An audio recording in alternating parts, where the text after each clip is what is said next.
يا أبا عبد الله يا أبا عبد الله. أعوذ بالله من الشيطان اللعين الرجيم. بسم الله الرحمن الرحيم. الحمد لله على ما أنعم وله الشكر على ما ألهم والثناء بما قدم من عموم نعم ابتداها وسبوغ آلاء أسداها وتمام منن وعلاها جمع عن الإحصاء عددها ونعى عن الجزاء عمدها وتفاوت عن الإدراك عبدها وندبهم لاستزادتها بالشكر لاتصالها واستحمد إلى الخلائق بإذلالها وثنى بالندب إلى أمثالها والصلاة والسلام على أشرف الأنبياء والمرسلين وخاتم النبيين أبي القاسم محمد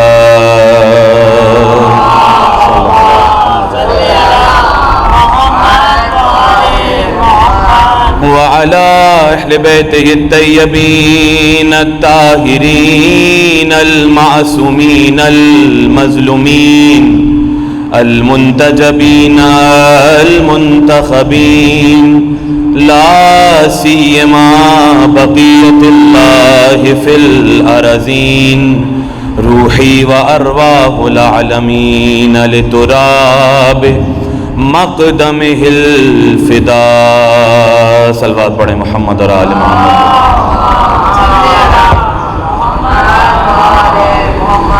ولعنة الدائمة على أعدائهم أجمعين وغاصب حقوقهم ومنكري فضائلهم الآن إلى قيام يوم الدين.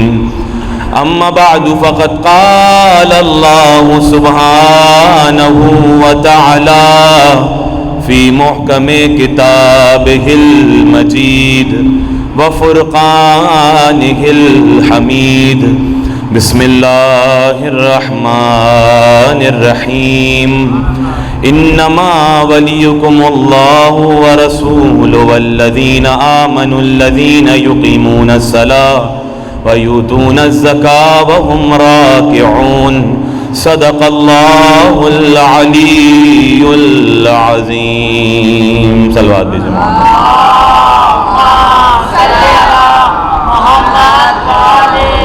اس سے بہتر اور بلندر صلوات بھیجیں محمد اور آل. اس کے ایکو کو تھوڑا کم کریں، آواز اس کے ایکو کو تھوڑا سا کم کر دیں تاکہ یہ جو گونج ہو رہی ہے نا یہ کم ہو جائے. ایک بلندر صلوات پڑھ دیں محمد اور آل محمد.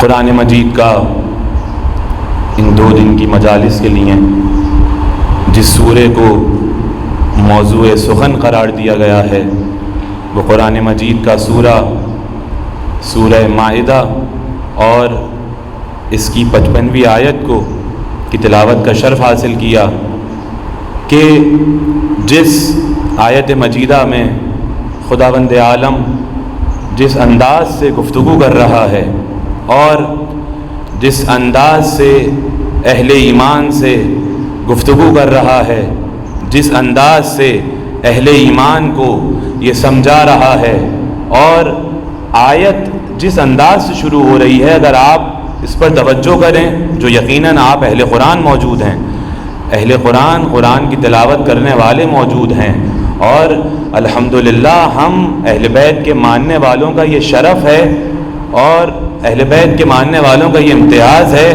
کہ وہ قرآن کو فقط پڑھنے کے لیے نہیں رکھتے ہیں. یعنی ہمارے ہاں قرآن کا یہ تصور نہیں ہے کہ قرآن آپ جیسے آپ گاڑی چلاتے ہیں, کوئی سواری چلاتے ہیں, آپ نے جو ہے وہ گاڑی اسٹارٹ کی اور بریک, ایسی گاڑی چل رہی ہے, بریک ہی نہیں ہے اس کے اندر. یعنی قرآن کو پڑھنے کا بھی طریقہ ہے, ادب ہے. قرآن کہہ رہا ہے کہ دیکھو قرآن کو ٹھہر ٹھہر کر پڑھو. یہ کیوں بار بار خدا کہہ رہا ہے کہ قرآن کو ٹھہر ٹھہر کے پڑھو؟ کہ جب تم رک رک کے قرآن کی آیتوں کو پڑھو گے تو تمہیں سمجھ میں آئے گا کہ تمہیں دنیا میں کس کی اتباع کرنی ہے, تمہیں دنیا میں کس کی بات کو ماننا ہے, تمہیں دنیا میں کس کے پیچھے چلنا ہے, تمہاری آخرت کس بات پر ٹکی ہوئی ہے, تمہارا محشر کس بات پر ٹکا ہوا ہے, کون ہے جو تمہارا سرپرست ہے, کون ہے کہ جس کے پیچھے تمہیں جانا ہے. اگر انسان کو اپنی زندگی کے مقصد کو تلاش کرنا ہے تو وہ قرآن بتائے گا. جب آپ اپنے گھر سے چلے ہیں تو آپ کا مقصد کیا تھا؟ کہ آپ مجلس میں آ جائیں. اگر آپ خدا نہ خواستہ اللہ نہ کرے کوئی مومن گھر سے نکلے پہنچنے کی نیت سے مجلس میں, اور مجلس میں جانے کی بجائے کہے بھائی کیا مجلس میں جائیں اور کیا جا کر بیٹھیں, کیا اتنی دیر سنیں. مطلب آپ دیکھتے ہیں نا شیطانی وسوسے تو ہوتے ہیں. اور یہ کیوں ہوتا ہے کہ جب انسان کے دل میں میل ہوتا ہے, جب اس کے پیٹ میں مال حرام ہوتا ہے, پھر آل محمد کا ذکر اسے ہضم نہیں ہوتا ہے, پھر وہ مجلسوں میں آنے کی توفیق اس کو ملتی نہیں ہے. توفیق اسی کو عطا ہوگی کہ جس کا رابطہ جتنا پاکوں سے ہوگا, جہاں پر وہی آئے گا کہ جس کا جتنا رشتہ پاک و پاکیزہ ہستیوں سے ہے, جتنی نجاست درمیان میں ہوگی اتنا آل محمد کے ذکر سے وہ بندہ دور ہو جائے گا. صلوات پڑھیں مل کر محمد اور آل محمد. بھائی میری بچوں سے یہ گزارش ہے, جو آپ لوگ اتنا دور دور ہو کر بیٹھے ہوئے ہیں, خدا نہ خواستہ کوئی کسی کو کچھ نہیں کہے گا, آپ لوگ تھوڑا تھوڑا سا آگے تشریف لے کر آ جائیے. جو بزرگ ہیں ان سے نہیں, جو ہمارے جوان بھائی ہیں تھوڑا سا آگے آگے آئیں تاکہ مجلس کا ماحول تو بنے. ایک بلندر صلوات پڑھتے ہوئے آگے کی تشریف لے کر آئیں.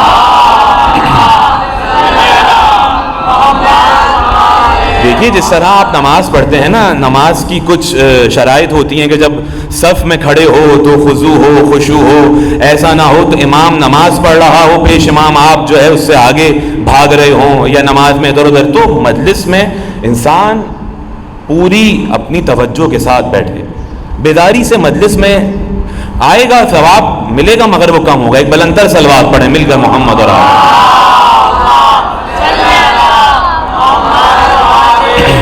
تو کیا کہا قرآن کو, افلا یتدبرون, تم قرآن میں تدبر کیوں نہیں کرتے ہو؟ افلا یتفکرون, تم قرآن میں تفکر کیوں نہیں کرتے ہو؟ قرآن کو ٹھہر ٹھہر کے پڑھو.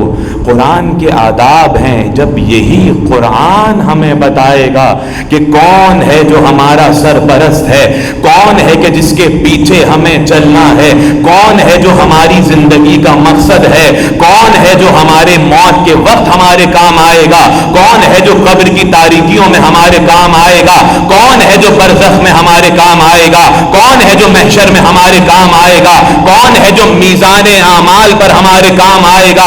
تو یعنی ایسے سرپرست کو ڈھونڈنا ہے کہ جو فقط دنیا میں مدد کا دعویٰ نہ کرے بلکہ اس کی ولایت اور سرپرستی اتنی ہو کہ جو مشکل اس کے چاہنے والے پر پڑے, موت کے وقت بھی وہ نظر آئے, قبر میں وہ بھی مدد کو آئے, برزخ میں وہ مدد کو آئے. تو ایسا تلاش کرو. ارے ایسا تلاش نہ کرنا جو اپنے اعمال کو سنبھال نہ پائیں, جنہیں اپنی جنت کا نہ پتا ہو کہ وہ جائیں گے کہاں, وہ بھلا تمہیں جنت اور جہنم کا کیا راستہ دکھائیں گے. تو ایسے کی تلاش کرنی ہے. بھائی آپ اور ہم پر فرض ہے یا نہیں ہے؟ جب بچے کو آپ کو پڑھانا ہوتا ہے جب آپ کو ایڈمیشن لینا ہوتا ہے اچھے سے اچھا انسٹیٹیوٹ تلاش کرتے ہیں, اچھے سے اچھا استاد تلاش کرتے ہیں, کیونکہ اگر استاد خراب مل گیا تو پھر انسٹیٹیوٹ میں لاکھ کتابیں پڑھتے رہو. فقط کتابیں پڑھنے سے علم نہیں آتا ہے کہ جب تک استاد اچھا نہ ہو. مثال دوں, جو سائنس کے اسٹوڈنٹ ہیں, جو فزکس کے یا کیمسٹری کے, آپ مجھے بتائیے استاد سے کہتا ہے کہ جو فارمولاز ہیں, یہ جو فارمولے آپ کرتے ہیں, جو لیبارٹری میں آپ جاتے ہیں کہ دیکھو بیٹا یہ فارمولا جو ہے نا, جب یہ دو کمپاؤنڈ ملتے ہیں تو یہ فارمولا وجود میں آتا ہے. اب مثال کے طور پر آپ نے کہا استاد کی ضرورت کیا ہے, کتاب کافی ہے. توجہ ہے آپ حضرات کی, آپ نے کہا کتاب کافی ہے, خود پڑھیں گے ہم کیمسٹری, کوئی اسکول نہیں جائے گا بچہ, کوئی استاد نہیں چاہیے, کتاب کافی ہے, کورس خرید کے لے کر آئیے. کہا کہ بھائی ہم خود لیبارٹری میں جائیں گے, ہم خود کیمسٹری پڑھ کر, فزکس پڑھ کر, ہم خود فارمولے بنا کر کیا کریں گے. توجہ ہے, جب یہ خود آپ یہ کریں گے تو پھر لیبارٹری میں جب دو ایسے کیمیکل ملیں گے کہ جن کا آپس میں کوئی کنیکشن نہیں ہے, گئے تھے میاں لیبارٹری میں بغیر استاد کے کیمیکلز کو ملا کر ایک مالیکیول اور دیگر چیزوں کو ملا کر بنانے کے لیے, مگر جب پہنچے تو لیبارٹری میں دھماکہ کر دیا. یعنی پتا چلا جو کتاب کے بغیر آئے گا جو یہ کہے گا کتاب کافی ہے, وہ دھماکے کرتے پھرے گا. جو کتاب کے تحت استاد کو مانے گا وہ کتاب پر بھی عمل کرے گا اور دنیا میں دھماکے نہیں کرے گا. تو کتاب کے بغیر آیا کہ ہم خود کتاب پڑھیں گے تو وہ دھماکے والوں میں سے ہو جائے گا. توجہ ہے نا, جب بغیر کتاب کے آئے گا تو یہاں دھماکہ کرے گا, وہاں دھماکہ کرے گا, وہاں دھماکہ کرے گا. کیوں؟ کیونکہ جو کتاب میں اس کو نظر آ رہا ہے اس کتاب سے اسے یہ نہیں پتا یہ کتاب کے کتنے باطن ہیں, کتنے بطون ہیں. قرآن کے 70,000 بطون ہیں. کون سی آیت کب نازل ہوئی ہے, کس کے لیے نازل ہوئی ہے, یہ وہی بتائے گا کہ جو کتاب کے ساتھ ہے. کتاب جس کے ساتھ ہے, اگر بغیر اس کے کتاب کے پاس جاؤ گے تو قرآن تمہیں ہدایت کی بجائے گمراہی میں ڈال دے گا. کیونکہ قرآن کا فیصلہ ہے کہ قرآن اسی وقت قبول کرے گا کہ جس سرپرست کی محبت لے کر آؤ گے جو اللہ کی جانب سے استاد بن کر آیا ہو. تو توجہ ہو گئی نا, کتنا بڑا آپ نقصان ہے, کتنا بڑا نقصان ہے اگر کوئی کہے کتاب کافی ہے. تو کتاب کے ساتھ استاد بھی ہونا ضروری ہے جو بتائے تو یہ آیت کہاں, کس وقت, کیسے نازل ہوئی ہے. یہ آیت مدینے میں نازل ہوئی ہے یا مکے میں نازل ہوئی ہے. یہ آیت جنگ کے میدان میں نازل ہوئی ہے یا مسجد میں نازل ہوئی ہے. یہ آیت گھر میں نازل ہوئی ہے یا یہ آیت کسی ایسے مقام پر نازل ہوئی ہے. یہ آیت آسمان پر نازل ہوئی ہے یا زمین پر نازل ہوئی ہے. یہ وہی بتا سکتا ہے کہ جو ناطق قرآن ہو, جو بولتا ہوا قرآن ہو, تو جب تک قرآن اپنے پردوں کو چاک نہیں کرے گا کہ جب تک اس کو لے کر نہ آ جاؤ جو قرآن جیسا نہ ہو. تو اب قرآن نے کیا کہا, یہاں تک سب ساتھ ہیں, توجہ ہے, توجہ سے سنو بیٹا, ساتھ ہیں سب. تو اب اللہ نے کیا کہا, اب اللہ نے کہا بسم اللہ الرحمن الرحیم, انما ولیکم اللہ, تمہارا ولی. دیکھیے یہ انما یقیناً آپ بہت سن چکے ہیں اس کے بارے میں اور بہت پڑھا جا چکا ہے. یہ انما کیا ہے, جب کسی آیت میں ہم قرآن پڑھ رہے ہوں اور یہ لفظ آ جائے انما, تو اس سے مراد کیا ہے, اس سے مراد ہے حصر. یعنی اس وقت آپ لوگ کمرے کے اس ہال کے حصار میں ہیں, جو باہر ہیں وہ اور ہیں, اور جو اس فرش ادا پر بیٹھے ہوئے ہیں وہ اور ہیں. یعنی آپ حصار میں ہیں اس ہال کے, ٹھیک ہے. تو اب باہر آپ نہیں ہیں, آپ اندر ہیں, جو باہر ہیں وہ اور ہیں. اب جو یہاں بیٹھے ہوئے ہیں وہی پتہ چلے گا کہ فرش عزا پر آئے ہوئے ہیں, مجلس سننے کے لیے آئے ہوئے ہیں, ٹھیک ہے نا. تو یعنی جب کسی چیز کا حصار کر دیا جائے, اب اللہ نے قرآن میں کہا انما ولیکم اللہ ورسولہ والذین آمنوا الذین یقیمون الصلاۃ ویؤتون الزکاۃ وہم راکعون. دیکھو انما بس اور بس, فقط اور فقط تمہارا ولی کون ہے, یعنی اللہ نے یہاں پر قید لگا کر بتا دیا, خبردار جسے ہم ہم ولی بتائیں اس کے بغیر کسی کو ولی نہ ماننا. دیکھو جسے ہم ولایت دیں وہ اور ہوتا ہے, جسے تم بناؤ وہ اور ہوتا ہے. انما ولیکم اللہ, فقط اور فقط, بس اور بس. تمہارا ولی کون ہے؟ سورہ مائدہ. کون ہے تمہارا ولی؟ اللہ. اچھا, اللہ تمہارا ولی ہے. اب اللہ کی ولایت کیا ہے؟ اللہ ولی ہے. ولی کا معنی جو عام ہوتا ہے, جو کرتے ہوئے ہیں. ولی کا معنی دوست, یعنی اگر ہم لے لیتے ہیں, چلیں دوسروں کے کہنے پر, یہ ولی. اللہ کہہ رہا ہے میں تمہارا ولی ہوں. اچھا, اللہ ولی ہے. اب ولی کا معنی کیا ہے؟ دیکھیے, آپ کا جو باپ گھر میں ہوتا ہے, آپ کے والد, بیٹی جب تک باپ کی اجازت نہ ہو تو بیٹی نکاح نہیں کر سکتی ہے.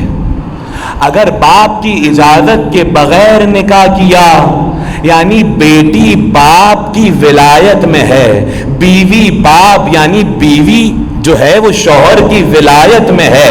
قرآن یعنی امام نے فرمایا اگر بیوی شوہر کی اجازت کے بغیر گھر سے باہر چلی جائے تو جب تک گھر میں نہ آ جائے فرشتے لعنت کرتے رہتے ہیں. خدا کی قسم یہ آپ ہی سمجھ سکتے ہیں. یعنی پتا چلا جو بیویاں بغیر شوہر کی اجازت کے گھروں سے باہر آ جائیں ان پر کوئی سلام نہیں بھیجتا بلکہ فرشتے لعنت بھیجتے ہیں. صلوات پڑھیں مل کر محمد اور آل محمد.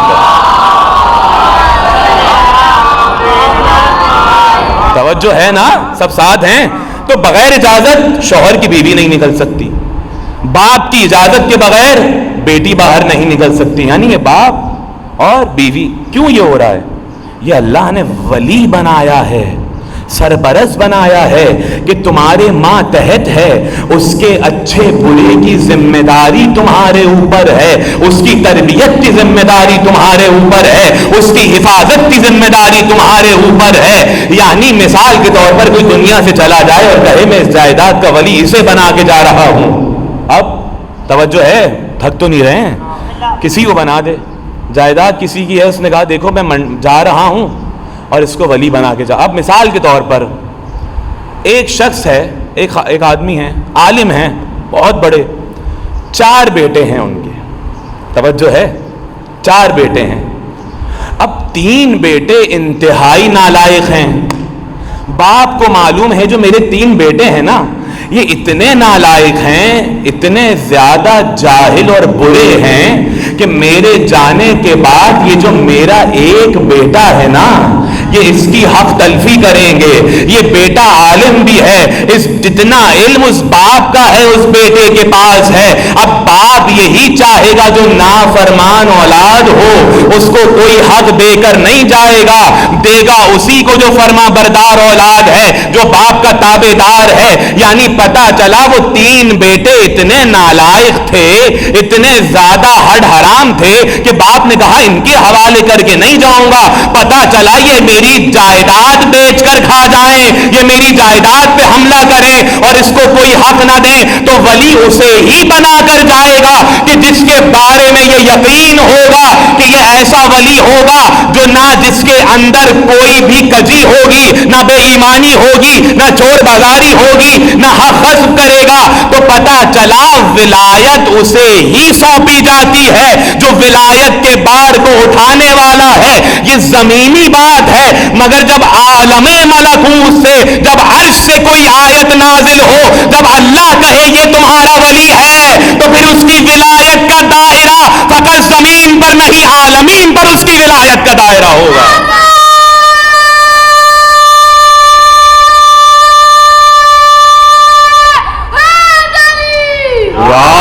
آپ کو سلامت رکھے, آپ کے ماں باپ کو سلامت رکھے. خدا کی قسم یہ ماؤں کا پاکیزہ خون ہے جو بول رہا ہے. یہ یاد رکھیے گا, رسول نے فرمایا جناب ابو ذر علیہ السلام سے کہا, ابو ذر جب تم صبح سو کے اٹھو تو ایک بڑی نعمت کے بارے میں ضرور شکر ادا کیا کرو. کہا یا رسول اللہ وہ نعمت کیا ہے؟ ذرا سمجھیں کہ آپ مجلس میں نہیں آئے ہیں، ہماری اور آپ کی کیا اوقات ہے کہ ہم آل محمد کے ذکر میں شریک ہو جائیں؟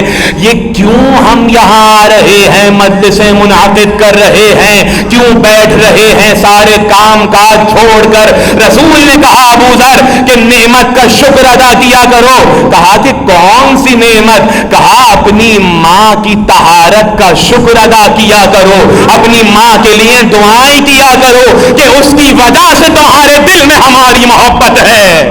یعنی پتا چلا کسی کو زبردستی اس ذکر میں نہیں لا سکتے، جتنی ماں طاہر ہوگی اتنا بچہ آل محمد کے ذکر میں خدا ہے۔ یہ آپ کا اور میرا کام نہیں ہے گھسیٹ گھسیس کے کسی کو لے کر آ جائیں کہ اس کو لائیں گے تو یہ بن کے نکلے گا، یہ وہ بن کے نکلے گا۔ یہ آپ اور میرا کام نہیں ہے، یہ رسول اور ان کے بچوں کا کام ہے۔ ایک نگاہ کریں تو حر بنا دیتے ہیں، ایک نگاہ کریں تو سلمان بنا دیتے ہیں۔ ان کی نگاہ خدا سے دعا کریں کہ جناب سیدہ تو بہت بڑا مقام ہے، اگر جناب ام البنین اور اگر بی بی کی کنیز فضہ کی نظریں ہم پر پڑ گئیں تو بیڑا پار ہو جائے گا۔ صلوات پڑھیں مل کر محمد اور آل۔ خدا آپ کو سلامت رکھے۔ یعنی اب جو وہ جس کو کہے گا تو ولی ہے تو اس کی ولایت کا دائرہ کیا ہوگا؟ کیونکہ وہ اس کی ولایت کیا ہے؟ اللہ اکبر، اس کی ولایت کیا ہے؟ وہ کیسا ولی ہے؟ وہ ولی ایسا ہے کہ سورہ بقرہ میں آیت الکرسی میں آپ پڑھتے ہیں اللہ ولی الذین آمنوا یخرجوہم من الظلمات الی النور۔ کیا؟ اللہ ولی الذین آمنوا، اللہ ولی ہے کس کا؟ جو ایمان والے ہیں۔ والذین آمنوا، پھر ہوتا کیا ہے؟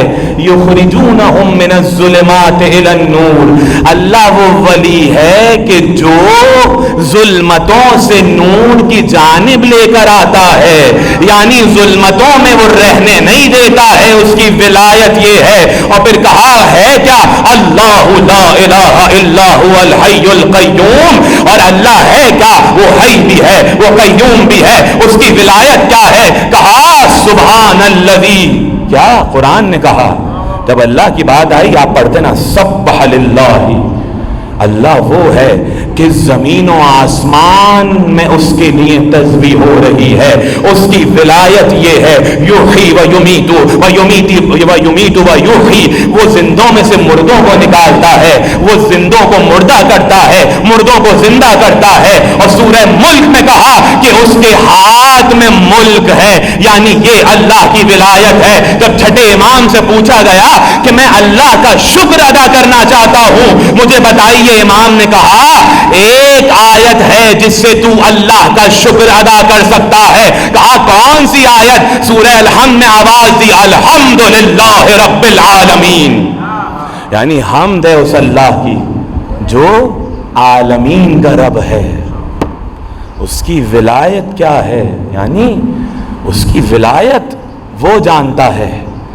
اب جو پروردگار عالم بندوں کو ظلمت سے نور کی جانب لے کر آتا ہے، ایسا ولی ہے، یہ ولایت ہے۔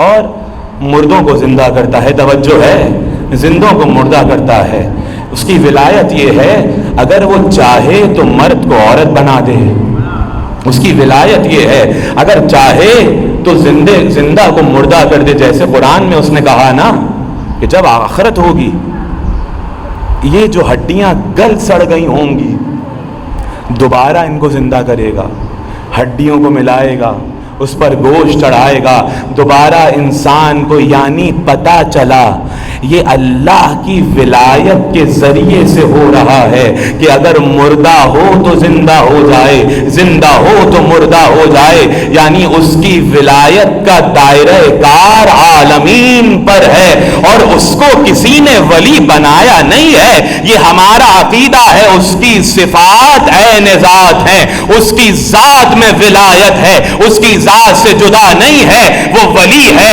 وہ حی ہے، وہ قیوم ہے، وہ عالم ہے، وہ علیم ہے، کتنی صفات ہیں اس کی۔ مگر جب وہ یہ کہے کہ دیکھو میں تمہارا ولی ہوں تو اب کیا ہوا؟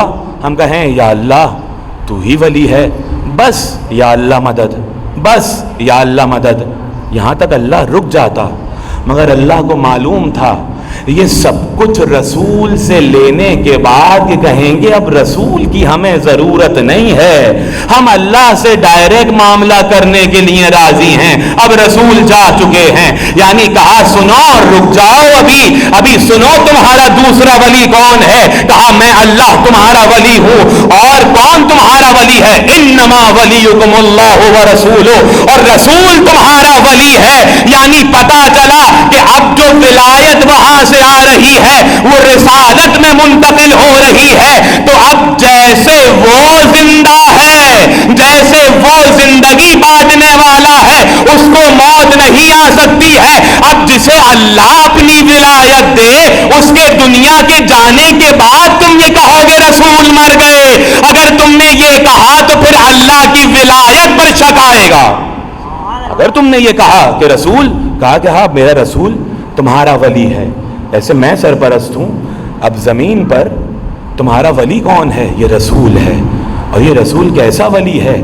اس کی پہچان کیا ہے؟ دیکھیے بہت جلدی میں آگے بڑھ رہا ہوں، اس کی پہچان کیا ہے؟ یہ ہے کون؟ اس کا تعارف قرآن نے کیا کروایا ہے؟ کہا سنو ما ینطق عن الہوی ان ہوا الا وحی یوحی، یہ رسول وہ ہے جو کلام نہیں کرتا کہ جب تک وحی یہ الہی نہ ہو، یہ سراجن منیرہ ہے، یہ چمکتا ہوا سورج ہے، یہ رسول وہ ہے کہ جو ہدایت کے ساتھ آیا ہے۔ توجہ ہے، سورہ صف میں اللہ نے آواز دی ارسلہ بالہدی ودین الحق لیظہرہ علی الدین کلہ۔ یہ جو رسول آیا ہے، دیکھیے یہاں سے پتہ چلتا ہے کہ قرآن کافی نہیں ہے۔ وہاں مسلمان کہتے ہیں کہ 40 سال تک نہ پڑھنا جانتے تھے نہ لکھنا جانتے تھے، پتہ چلا کہ جب قرآن کو کافی سمجھیں گے تو پھر نہ رسالت سمجھ میں آئے گی نہ پھر توحید سمجھ میں آئے گی۔ وہاں اللہ نے کہا اس رسول کو ہم نے ہدایت کے ساتھ بھیجا ہے، ہدایت کے ساتھ آیا ہے۔ یہ ایسا نہیں ہے کہ یہ پہلے آیا ہو ہدایت بعد میں آئی ہو اور پھر آواز دی۔ یہ رسول کون ہے؟ وما ارسلناک الا رحمتا للعالمین، یہ تمام عالمین کے لیے رحمت بن کر آیا ہے۔ یہ رسول کا تعارف کروانا شروع کیا، پھر کہا سنو اطیعوا اللہ واطیعوا الرسول وَأُولُو الْأَمْرِ مِنْكُمْ، دیکھو اللہ کی اطاعت کرو، رسول کی اطاعت کرو۔ پہنچ رہی نا آپ تک بات؟ تک تو نہیں رہے ہیں، بات آیتیں پہنچ رہی ہیں۔ دیکھو اللہ کی اطاعت کرو، رسول کی اطاعت کرو، اولو الامر کی اطاعت کرو۔ یعنی اس کی اطاعت کیا ہے؟ پھر ایک اور آیت سورہ آل عمران کی، اللہ نے کہا سنو ان سے کہہ دو قل ان کنتم تحبون اللہ فاتبعونی یحببکم اللہ ویغفر لکم ذنوبکم واللہ غفور الرحیم۔ ان سے کہو اے رسول کیا جو اللہ سے محبت کا دعویٰ کرتے ہیں، سننے بھائی سنتے ہیں نا، خبردار رسول کو نہ پکارنا، شرک ہوئی بحثیں ہر وقت، مطلب دنیا کہاں سے کہاں ابھی تک مسلمان اسی میں پڑے ہوئے ہیں۔ خبردار شرک ہے، قبر کے پاس کھڑے نہ ہونا شرک ہے، یہ مت کرنا شرک ہے، وہ مت کرنا شرک ہے، یا رسول اللہ مت کہنا شرک ہے، وہ شرک ہے، یہ شرک ہے، وہ شرک ہے۔ یہ ہمیں بتا کون رہے ہیں جو 70 سال بتوں کے آگے سجدہ کرتے رہے؟ یہ اب علی کے شیعوں کو بتائیں گے کہ شرک کیا ہے۔ ارے جن کے بتوں کو علی نے توڑا ہے ان کے چاہنے والوں کو توحید مت بتاؤ۔ علی بتا کے جا چکے ہیں یہ شرک ہے، وہ شرک ہے۔ اب اللہ نے کیا کہا؟ اس رسول کا تعارف دیکھیے، آیت سے بات جڑ رہی ہے۔ کیا کہا؟ تمہارا ولی کون ہے؟ رسول ہے۔ اب رسول کون ہے؟ یہ رحمت للعالمین ہے۔ رسول کون ہے؟ ما ینطق عن الہوی ہے۔ رسول کون ہے؟ سراج منیر ہے۔ رسول کون ہے؟ قل ان کنتم تحبون اللہ، ان سے کہہ دو جو اللہ کی محبت کا دعویٰ کرتے ہیں کہ میری اتباع کریں۔ یعنی اگر مسلمان یہ چاہتے ہیں کہ رسول اللہ ان سے محبت کرے، بھائی سب کی یہ لگی رہتی ہے اللہ سے ہم محبت کرتے ہیں، ہم اللہ سے محبت کرتے ہیں، ہم اللہ سے محبت کرتے ہیں۔ آج تک آپ نے کسی مسلمان سے، کسی میرے بچے نے، میرے بزرگ نے، میرے جوان دوست نے کبھی یہ سوال کیا میاں ذرا کوئی سند تو دکھاؤ کہ تم سے بھی اللہ محبت کرتا ہے؟ سند کوئی ان کے پاس نہیں ہے کہ اللہ ان سے محبت کرتا ہے. سند ایک کے پاس ہے کہ جس کے بارے میں کہا یہ اللہ سے محبت کرتا ہے, یہ رسول سے محبت کرتا ہے, رسول اس سے محبت کرتا ہے, اللہ اس سے محبت کرتا ہے. تمام عالم اسلام کو کہیں اپنے بزرگوں کے بارے میں یہ سند نہیں ملی کہ اللہ ان سے محبت کرتا ہے. ساری زندگی کہتے کہتے مر گئے ہم اللہ سے محبت کرتے ہیں, ہم اللہ سے محبت کرتے ہیں. مگر جب خیبر کے دن علی کو آواز دی اور کہا کل علم اس کو دوں گا کہ جو اللہ سے محبت کرتا ہوگا اس کا رسول اس سے محبت کرتا ہوگا اور اللہ اس کا رسول اس سے محبت کرتا ہوگا. یعنی یہ سند سوائے علی ابن ابی طالب کے اور ان کے بچوں کے پاس کسی کے پاس نہیں ہے. صلوات پڑھے محمد اور آل محمد. اللہ سے محبت یعنی یہ رسول وہ ہے کہ جو سراج منیر ہے. اب کہا اسے تمہارا ولی بنایا ہے. اور پھر سورہ احزاب میں آواز دیکھیے, یہ جو قرآن کی اتنی آیتیں پڑھ رہا ہوں نا, میرے بچے جو بیٹھے ہوئے ہیں یہ جا کے پڑھیں اور ان کو دیکھیں. اور پھر کیا کہا, پھر کہا النبی اولا بالمؤمنین من انفسہم, یہ نبی تمہاری جانوں سے زیادہ تم پر حق رکھتا ہے, تمہاری جانوں سے زیادہ تم پر تصرف رکھتا ہے. اگر یہ نبی تم سے کہے نماز کی حالت میں تمہیں آواز دے اور اگر تم نبی کی آواز پر لبیک نہ کہو اور نماز پڑھتے رہو, وہ نماز بھی تم پر لعنت کرے گی, وہ اللہ بھی تم پر لعنت کرے گا. یعنی پتہ چلا اگر نماز کی حالت میں ہو اور نبی بلائے تو تمہیں جانا ہے, کیونکہ جہاں نبی ہے وہیں اللہ کا قبلہ ہے. اگر نبی کو چھوڑ کر نماز پڑھی, اگر نبی کو چھوڑ کر روزہ رکھا, اور خبردار یہ تمہاری جانوں پر تصرف رکھتا ہے. دیکھو اگر جنگ کا میدان ہو, اگر یہ نبی تمہیں بلائے تو خبردار کہیں ادھر ادھر مت نکل جانا. اگر تم اس نبی کو چھوڑ کر چلے گئے تو پھر اللہ بھی تمہیں چھوڑ دے گا, اور اللہ جسے چھوڑ دے تو پھر اس کا مقدر سوائے لعنت کے کچھ رہتا ہی نہیں ہے. جسے اللہ چھوڑ دے تو پتہ چلا, اگر نبی کہتے ہیں مثال کے طور پر رسول آ جائیں اور رسول کہیں اس وقت کہ دن ہو رہا ہے, توجہ ہے, تو خدا کی قسم اگر رسول کہتے نا یہ دن ہو رہا ہے اور رات ہو تو وہ پھر دن ہی کہلائے گا. اگر رسول کہتے ہیں, اگر رسول کہتے ہیں کسی سے آگ جل رہی ہے, جاؤ اس آگ میں جا کے کود جاؤ, آپ کیا کہیں گے بھائی کیا ہو گیا انہیں؟ نعوذ باللہ من. آج کے مسلمان کہیں رسول, یہ جو انٹلیکچوئلز بنتے ہیں, یہ جو آج کل کے دانشور پیدا ہو گئے ہیں, جو دین بیدار ہیں, جو رسالت کے معاملے میں گستاخیاں کرتے ہیں, کیا کہیں گے یہ کیسی, یہ تو سائنٹیفکلی طور پر غلط ہے کہ دیکھیے اگر ہم آگ میں جائیں گے تو ہم جل جائیں گے اور ہمارا جسم ایسا ہو جائے گا. مگر اللہ نے قرآن میں پہلے ہی نادانوں کے لیے مثالیں رکھ دی کہ اگر تم حجت الہی پر اعتماد کرو گے, اگر تم اللہ پر اعتماد کرو گے, ارے پھینکا تو ابراہیم کو بھی آگ میں گیا تھا, تمہاری سائنس وہاں نہیں چلے گی. جب آگ میں ڈالا گیا تو آگ گلزار ہو گئی. یعنی اللہ نے بتا دیا اگر ہمارا اذن ہو جائے تو آگ جلانے والی اپنی تاثیر کو ختم کر کے ابراہیم کے لیے ٹھنڈی ہو جائے, اگر خدا چاہے تو اب رسول اگر کہیں کہ یہاں سے کود جاؤ, اب آپ کہیں رسول کہہ رہے ہیں چوتھے فلور سے کود جاؤ, تمہاری جانوں پر تصرف رکھتے ہیں. یعنی اب تمہاری جان, توجہ ہے, تمہاری جان نہیں ہے, تمہارا مال نہیں ہے, ہر چیز رسول کے تصرف میں ہے, ہر چیز رسول کی حاکمیت ہے. اب اگر رسول کسی بات سے منع کر دیں اور کوئی اس بات کو انجام دے تو پھر اس کا ٹھکانہ جہنم ہے. یعنی رسول کی ولایت کیا ہے کہ اگر مدینے میں جا رہے ہیں درخت کو اشارہ کریں, کوئی کہے کہ ذرا اپنی نبوت و رسالت کی دلیل تو دیجئے, تو درخت کو اشارہ کریں, درخت اکھڑ کر آ جائے. بتائیے ذرا یہ درخت کتنا خوش نصیب ہے انسان نہیں ہے مگر اتنی عقل رکھتا ہے کہ جب نبی بلائے تو آ جایا جاتا ہے۔ اب وہ کون لوگ تھے کہ نبی بلاتے رہتے تھے اور وہ دوڑتے رہتے تھے؟ صلوات پڑھیں مل کر محمد اور آل محمد پر۔ تو اب گفتگو کو سمیٹ رہا ہوں، یہاں تک بات پہنچ گئی۔ اس کا تعارف، اس کی ولایت اللہ کی عالمین پر ہے، وہ ولی علی الاطلاق ہے، کسی نے اس کو ولی نہیں بنایا۔ اس اللہ نے جو عالمین کا پروردگار ہے اس محمد کو ولی بنایا ہے اور ہماری جانوں پر تصرف دیا ہے، ہمارے مالوں پر تصرف دیا ہے۔ اب جنت اور جہنم کا فیصلہ یہ رسول کرے گا، اب جن دنیا میں جتنے فیصلے ہوں گے یہ رسول کرے گا، اگر تنازع ہوگا یہ رسول حل کرے گا۔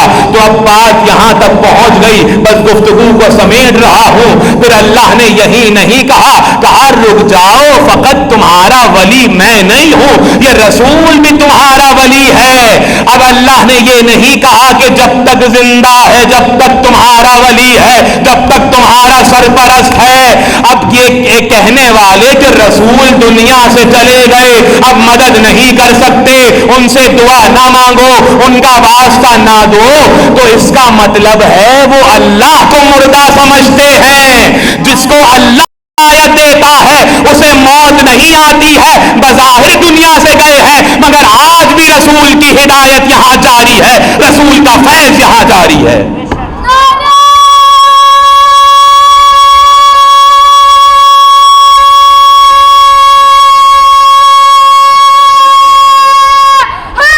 خدا آپ کو سلامت رکھے، آج بھی رسول کا فیض جاری ہے۔ کہا یہ سراج منیر ہے، اس کی ہدایت مان نہیں پڑی ہے، اس کی ہدایت ابھی بھی ہے، اس کی گواہی آج بھی دی جا رہی ہے، اس کی رسالت کی نورانیت آج بھی جگمگا رہی ہے، اس کی ولایت آج بھی بندوں پر ہے۔ یہاں تک سن لیا آپ نے؟ کہا اب خبردار، جب اللہ کو پکارو تو یہ یاد رکھنا کہ ولی محمد ہے۔ اب اگر محمد کے بغیر اللہ کی ولایت کو مانا اور محمد کے بغیر تم ساری زندگی چلے کر کر کے مر گئے، تسبیحاں پڑھ پڑھ کے مر گئے اور محمد کی ولایت کو نہیں مانا، تو اللہ تمہاری ولایت کو قبول نہیں کرے گا۔ یعنی پتہ چلا محمد کی ولایت کو ماننا ہے تو اللہ کی ولایت کو ماننا ہے، تو بنیاد محمد کی ولایت ہے۔ اگر یہاں تک خدا رک جاتا ہم بھی رک جاتے، ہم کہتے اور کوئی ولی نہیں ہے، مگر آیت نے آگے بڑھ کر کہا والذین آمنوا الذین یقیمون الصلاۃ ویؤتون الزکاۃ وہم راکعون۔ تمہارے ولی وہ مومنین ہیں جو حالت رکوع میں زکوٰۃ دیتے ہیں، جو نمازوں کو قائم کرتے ہیں۔ اب جا کر تلاش کرو کہ کون مومنین ہے جو نمازوں کو پڑھتے نہیں ہیں، قائم کرتے ہیں، جو زکوٰۃ رکوع کی حالت میں دیتے ہیں۔ تو اب جا کر تلاش کرو گے تو تمہیں سوائے کسی اور کے کوئی نہیں ملے گا کہ جنگ کا میدان ہو، مسجد میں خاموشی سے سکون کے عالم میں نماز پڑھنا اور ہے، جنگ کے میدان میں جنگ روک کر نماز قائم کرنا اور ہے۔ یہ سوائے کس ذات کے کون ہے یہ ذات؟ تو پڑھ کر شواہد التنزیل میں علامہ آلوسی نے کہا، در منصور سے سیوطی نے کہا، تمام اہل سنت کے مفسرین نے آگے بڑھ کر کہا یہ جو آیت نازل ہوئی ہے نا، یہ آیت اس کی شان میں نازل ہوئی ہے کہ جو حیدر کرار ہے، جو امیر المومنین ہے، جو قائد غر المحجلین ہے، جو ید اللہ ہے، جو عین اللہ ہے، جو صفت اللہ ہے، جو علم اللہ ہے، یہ اس کے لیے آیت نازل ہوئی ہے۔ ذات امیر المومنین علی ابن ابی طالب، درود پڑھے مولا کی ذات۔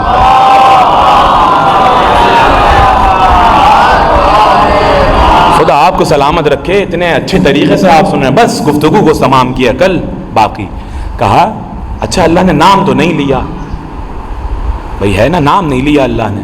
کہا یہ زکوٰۃ بھی دیتے ہیں مگر رکوع کی حالت میں، وہم راکعون، جب رکوع کر رہے ہوتے ہیں، اور یہ نمازوں کو جلدی جلدی اٹھک بیٹھک نہیں کرتے ہیں، نمازوں کو قائم کرتے ہیں. اور جب نماز قائم ہوتی ہے نا تو اس نماز کی کیفیت یہ ہوتی ہے کہ اگر پاؤں میں تیر لگا ہوا ہو اور تیر نکال لیا جائے تو علی کو پتہ بھی نہ چلے.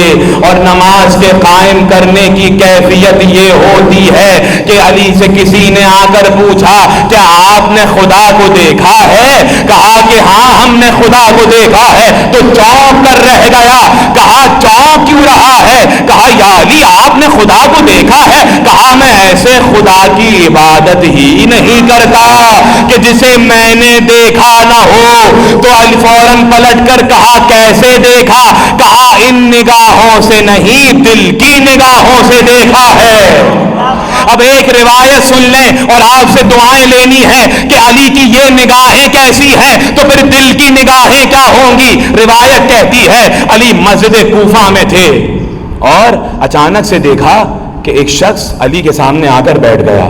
علی منبر کوفہ پر ہیں، سامنے آ کر علی کے بیٹھا اور کہا یا علی توجہ ہے، دیکھیے آپ سے دعائیں لینی ہے، فضائل پڑھ رہا ہوں مولا کائنات کے. کہا یا علی. اللہ اکبر، خدا کی قسم یہ روایت جب بھی میں پڑھتا ہوں عجیب وجد اور لطف کی کیفیت ہے. کہا یا علی یہ بتائیے جبریل کہاں ہے؟ اللہ اکبر. کہتے ہیں علی نے اپنی نگاہوں کو اٹھایا، ساتواں آسمان تک دیکھا. علی نے دائیں جانب دیکھا، علی نے بائیں جانب دیکھا، علی نے زمین کے نیچے دیکھا. کہا تو ہی جبریل ہے.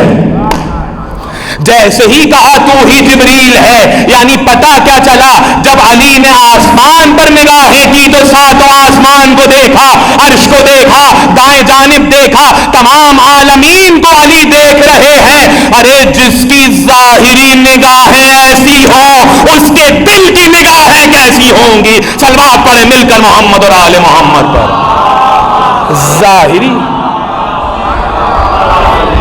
ظاہری نگاہوں کا یہ عالم ہے کہ عالمین کو دیکھ رہے ہیں. یہ کیوں بتایا؟ علی چاہتے تو فوراً جواب دے دیتے تھے کہ تو جبریل ہے. ارے بھائی کیا استاد اپنے شاگرد کو نہیں پہچانتا ہے؟ پہچاننا تھا مگر دنیا کو بتانا تھا کہ علی کی نگاہوں کو دیکھ لو. اگر علی خاموش ہے تو یہ نہ سمجھنا کہ تم گھروں میں جو کر رہے ہو علی کو معلوم نہیں ہے. تم جہاں بھی چلے جاؤ اللہ کی آنکھوں سے بچ نہیں سکتے ہو. کہا ہم نے اس کو ولایت دی ہے. اور یہ آیت پڑھ کر اور آپ کی اپنی گفتگو کو تمام کروں. آیت کیسے؟ یہ آیت نازل ہوئی تو یہودیوں کا ایک وفد رسول کے پاس تھا. اب بہت آپ سنتے ہیں اور یقیناً دیکھیے قرآن کبھی بوسیدہ نہیں ہوتا ہے، نہ قرآن بوسیدہ ہوتا ہے نہ آل محمد کے فضائل بوسیدہ ہوتے ہیں. آئے مسجد میں علی نماز پڑھ رہے تھے، نماز کی حالت میں تھے. علی خدا کی قسم علی نماز پڑھ رہے تھے. اور جب علی نماز پڑھتے تھے نا تو کائنات علی کے ساتھ عبادت کرتی تھی، کیونکہ یہ وہ عبادت کر رہا ہے کہ جو اللہ کی صفات کا مظہر ہے، جس کے بارے میں شاعر کہہ رہا ہے ہا علی بشر کیف بشر ربہ فیہ تجلی وظہر. ارے علی تو بشر ہے مگر کیسا کہ تیرے رب نے تیری ذات میں ظہور کیا ہے. یعنی اگر صفات الہی ظاہر ہوں گی تو ذات علی ابن ابی طالب سے. اب علی نماز کی حالت میں ایک آیا اور آ کر کہا کوئی ہے کہ جو مجھے عطا کرے؟ تو کسی نے جواب نہیں دیا، کسی نے جواب نہیں دیا. آپ کو پتا ہے مال لوٹنے والے زیادہ تھے، لٹانے والے کم تھے. تو کسی نے جواب نہیں دیا. دوبارہ آیا، کہا کوئی ہے کہ جو مجھے کچھ عطا کرے؟ کوئی جواب نہیں آیا. پھر کہا کوئی ہے جو مجھے کچھ عطا کرے؟ جواب نہیں آیا. تو اللہ کی مسجد سے یہ کہتا ہوا نکلا پروردگار تیری بارگاہ سے خالی ہاتھ جا رہا ہوں. جب تک بندوں سے مانگ رہا تھا، جب تک علی نے عطا نہیں کیا، اور جب کہا کہ پروردگار تیری بارگاہ سے خالی ہاتھ جا رہا ہوں، تو فوراً اللہ کا ہاتھ آگے بڑھا اور انگوٹھی کی جانب اشارہ کیا، اس نے انگوٹھی کو لیا، یعنی علی نے بتا دیا جب تک دنیا سے مانگو گے تو تمہیں ذلیل کرتے رہیں گے، جب علی سے مانگو گے تمہیں عزت کے ساتھ عطا کریں گے۔ یعنی جب بھی تم علی سے، اللہم صلی اللہ علیہ وسلم، بہت شکریہ، بہت شکریہ، جب بھی، یعنی پتا چلا کہ جب بھی تم اللہ کی بارگاہ سے مانگو گے جب ہی ملے گا، اسی کے ہاتھ سے ملے گا جو اللہ کا ہاتھ ہے۔ تو انگوٹھی لی اور انگوٹھی لے کر یہ پلٹا، جیسے ہی آیا تو رسول بیٹھے ہوئے باتیں کر رہے تھے، وفد آیا ہوا تھا، تو فوراً کہا کہاں سے آ رہے ہو؟ اللہ اکبر، کہا یا رسول اللہ میں مسجد سے آ رہا ہوں اور علی نے مجھے انگوٹھی عطا کی ہے۔ فوراً جیسے ہی سنا یہ آیت نازل ہوئی، انما ولیکم اللہ ورسولہ والذین آمنوا الذین یقیمون الصلاۃ ویؤتون الزکاۃ وہم راکعون، رسول اللہ نے ان کے سامنے اس آیت کی تلاوت کر کے بتایا کہ دیکھو پہچان لو، بعد میں بہت سارے لوگ آئیں گے جو دعویٰ کریں گے کہ ہم علی جیسے ہیں، ہم رسول کی جگہ پر ہیں، مگر یاد رکھو جب بھی اسلام پر کوئی مصیبت آئے گی، چاہے یہودی سوال کرے چاہے عیسائی سوال کرے، اگر کوئی زبان کھلے گی تو علی ابن ابی طالب کی زبان ہے۔ کہا یہ آیت علی کی شان میں نازل ہوئی ہے، یہ انگوٹھی جو علی نے عطا کی ہے، اور اب آپ کے لیے، مومنین کے لیے یہ روایت نقل کر رہا ہوں اور آپ کو بتا رہا ہوں، آپ لطف لیں گے۔ کسی صاحب نے کہا کہ میں نے 70 مرتبہ انگوٹھی دی اس واقعے کے بعد کہ کوئی آیت میرے لیے آ جائے، کوئی آیت میرے لیے آ جائے، مگر میرے لیے کوئی آیت نہیں آئی۔ یعنی پتا چلا کہ آیتیں اگر انتظار میں رہتی ہیں کہ علی عمل کرے تو آیت آئے، فاطمہ روٹیاں دے تو آیت آئے، حسن عطا کرے تو آیت آئے، حسین روٹی دے تو آیت آئے، یعنی آیتیں ان کے انتظار میں رہتی ہیں۔ ہر کس و ناکس کے لیے آیتیں نازل نہیں ہوتی ہیں، ہاں آیتیں نازل تو ہوتی ہیں کہ اے ایمان والوں جب آؤ تو گھروں کے دروازوں سے آیا کرو، پھلانگ پھلانگ کر مت آیا کرو۔ ارے جن کے پاس علی جیسا دروازہ نہ ہو پھر وہ ایسے ہی چوریاں کر کے گھروں میں ڈاکے ڈالتے ہیں۔ صلوات پڑھیں مل کر محمد اور آل محمد۔ یعنی یہ وہ ہستی ہے جو اللہ کا ہاتھ ہے، انگوٹھی عطا کی، اللہ نے ولایت کی مہر علی پہ لگا دی کہ اب تمہارا ولی علی ہے۔ اب اعتراض نہ کرنا یا علی مدد کیوں کہتے ہو، کیوں پکارتے ہو، جیسے اللہ کی ولایت ختم نہیں ہو سکتی، جیسے رسول کی ولایت ختم نہیں ہو سکتی، ایسے علی دنیا میں نہ ہو جب بھی ولی ہے، دنیا میں ہو جب بھی ولی ہیں۔ اور چھٹے امام سے کسی نے پوچھا مولا یہ مومنین کا صیغہ کیوں آیا ہے، یہ جمع؟ کہا سنو، پہلے ولی ہمارے جد امیر المومنین اور آخری قائم آل محمد امام مہدی علیہ الصلوۃ والسلام، بلند ترین صلوات بھیجے مولا کے نام۔ یعنی ایک ہمارا ولی نہیں ہے، ہمارے 12 ولی ہیں۔ تو کیسی ولایت ہے، یہ اللہ نے عطا کی ہے، اور جسے اللہ ولایت عطا کرے پھر وہ اپنی ولایت کو زبردستی کسی پر نافذ نہیں کرتا ہے، جس طرح اللہ اپنی توحید کو کسی پر زبردستی نافذ نہیں کرتا۔ تو علی ایسا ولی ہے کہ اگر کوئی مسکین آ جائے تو یہی علی عطا کرتا ہے، اگر کوئی مظلوم آ جائے تو یہی علی عطا کرتا ہے۔ بس گفتگو کو تمام کیا، کل بقیہ گفتگو، یعنی علی ابن ابی طالب صلی اللہ علیہ یا امیر المومنین۔ جب جاتے ہیں نا نجف، آپ کربلا نجف دیکھیے، یہ جو زیارتوں کی کتابیں آپ کو دی جاتی ہیں تو خدا کے لیے ان کے ترجموں کو پڑھا کیجیے۔ جب جاتے ہیں نا زری پہ کھڑے ہوتے ہیں، اللہ اکبر، ایک دعا پڑھتے ہیں، کہتے ہیں پروردگار تیرا شکر ہے کہ تو نے اس صاحب قبر کی وجہ سے میری ولادت کو پاک کیا ہے. یعنی اگر طہارتیں ملیں گی تو علی کی ولایت کے صدقے سے، اگر دنیا بنے گی تو علی کی ولایت کے صدقے سے، محشر تمہارا تم کامیاب ہوگے علی کی ولایت کے صدقے میں. کیوں؟ کیونکہ علی کامیاب ہونے والوں کا امام ہے. رسول نے کیا کہا؟ یا علی انت و شیعتک ہم الفائزون. اے علی تم اور تمہارے شیعہ کامیاب ہیں. کیوں کامیاب ہیں؟ کیونکہ علی سے جڑے ہوئے ہیں. اور علی کہا ابو ذر دیکھو بنی آدم ایک جانب جا رہی ہو، علی ایک جانب جا رہے ہوں تو علی کے پیچھے چلنا. اور علی مظلوموں کی داد رسی کرنے والا. اور خدا کی قسم یاد رکھیے گا، یہ بات تمام مومنین کے اذہان عالیہ تک پہنچا رہا ہوں کہ جہاں کہیں کسی مظلوم پر ظلم ہوتا دیکھیں تو خبردار اپنی آنکھوں کو مت چرائیے گا، یہ علی سے دشمنی کے مترادف ہے. علی اس کو دشمن رکھتا ہے جو کسی مظلوم پر ظلم کرے.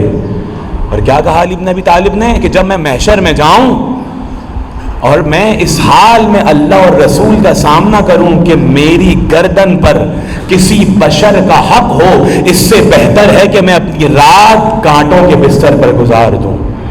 اب کوئی مومن، کوئی علی کا چاہنے والا اپنے کسی رشتہ دار کا حق چھین لے، کسی رشتہ دار کے حق پر غصب کرے تو وہ علی سے دشمنی کر رہا ہے. یاد رکھیے گا علی، روایت کہتی ہے، بس گفتگو تمام. مسجد کوفہ تھی، ایک شخص کو دیکھا علی نے کہ زار و قطار رو رہا ہے، اور علی کسی کو روتے ہوئے نہیں دیکھ سکتے تھے.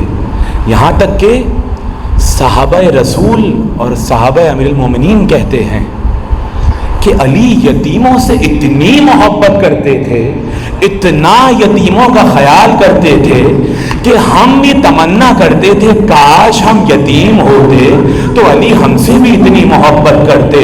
روایت کہتی ہے، خدا کی قسم آیت اللہ وحید خراسانی اپنی کتاب میں، اپنی تقریر میں اس جملے کو لکھتے ہیں جو کتابی شکل میں موجود ہے.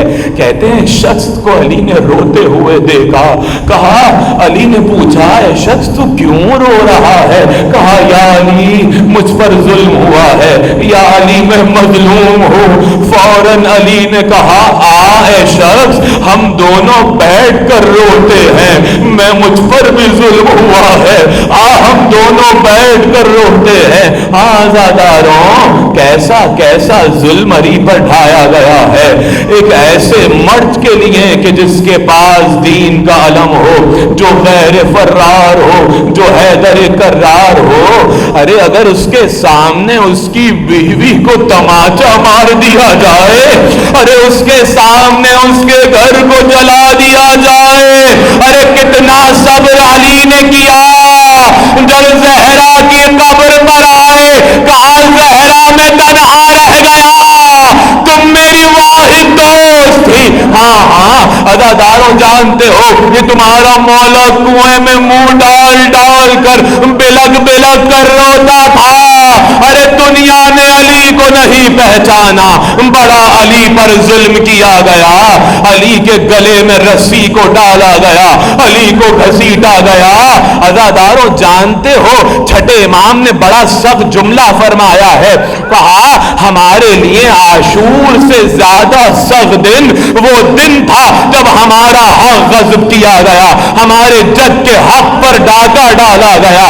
آزاداروں علی نہج البلاغہ میں کہتے ہیں ایسی حالت میں نے یہ سال گزارے کہ گلے میں ایک کانٹا ہے جو چبھ رہا ہے.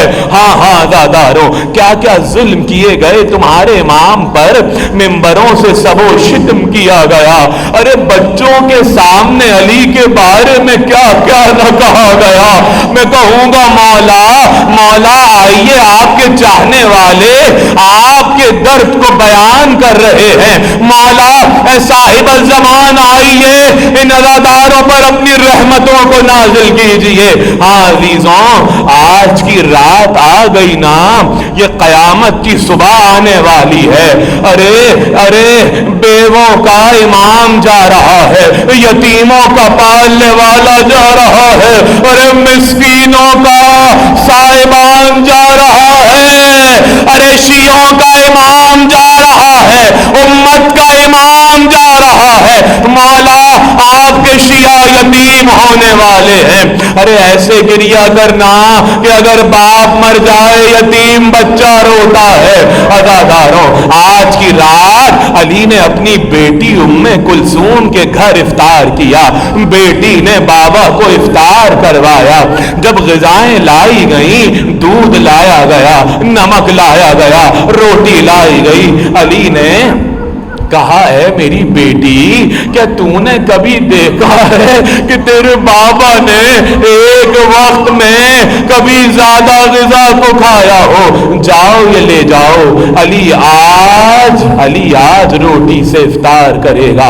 ہاں عزاداروں، مولا نے افطار کیا، بیوی کہتی ہے بابا کا عجب عالم تھا، جا کر کبھی آسمان کو دیکھتے تھے اور کہتے تھے زیادہ رات کب ہے، سفر طویل ہے۔ بیوی کہتی ہے عجیب حالت تھی بابا کی۔ ہاں عزاداروں، روایت کہتی ہے فجر کا وقت قریب آیا، علی نے وضو کیا، مسجد جانے کا ارادہ کیا۔